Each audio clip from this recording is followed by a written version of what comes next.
Dengue fever గత కొద్ది కాలంగా మనకు వార్తల్లో వినిపిస్తున్న వ్యాధి. ఈ పేరు వినగానే పిల్లల తల్లిదండ్రులు భయంతో వణికిపోతారు. అసలు డెంగీ ఫీవర్ అంటే ఏంటో నేను మీకు వివరిస్తాను. డెంగీ ఫీవర్ కూడా ఇతర వైరల్ ఫీవర్ లాంటిదే. ఇది కూడా ఒకలాంటి ఫీవరే. ఏడిస్ ఈజిప్టై అనే ఓ దోమకాటు వల్ల వస్తుంది. ముఖ్యంగా ఈ దోమలు పగటి వేళల్లోనే కుడతాయి.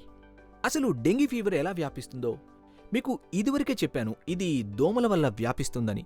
కనుక దోమలు గుడ్లు పెట్టి వ్యాపించకుండా అరికట్టాలి. మీ ఇంట్లో కానీ పరిసరాల్లో కానీ ఎక్కడైనా కానివ్వండి, మురుగునీరు ఉంది అని తెలియగానే వెంటనే వాటిని నిల్వనీయకుండా చేయండి.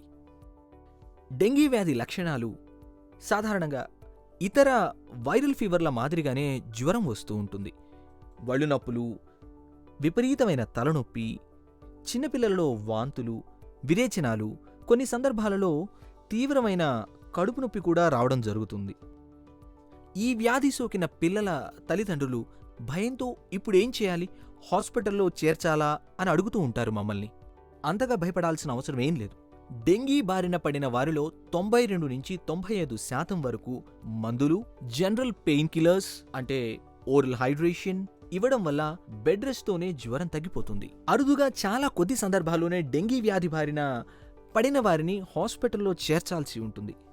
కొన్ని కేసుల్లో ప్లేట్లెట్స్ క్షీణించడం జరుగుతుంది. అది కూడా అసాధారణంగా పరిమితిని మించి పడిపోయి పిల్లవాడు బాగా నీరసపడిపోయిన సందర్భాల్లో డాక్టర్ గారి సలహా ప్రకారం హాస్పిటల్లో చేర్చాలా వద్దా అన్న నిర్ణయం తీసుకోవలసి ఉంటుంది. దయచేసి ఆందోళన పడకండి. వ్యాధి సోకగానే వ్యాధి నివారణకు తగిన జాగ్రత్తలు తీసుకుంటే సరిపోతుంది. ఆందోళన అస్సలు అవసరం లేదు.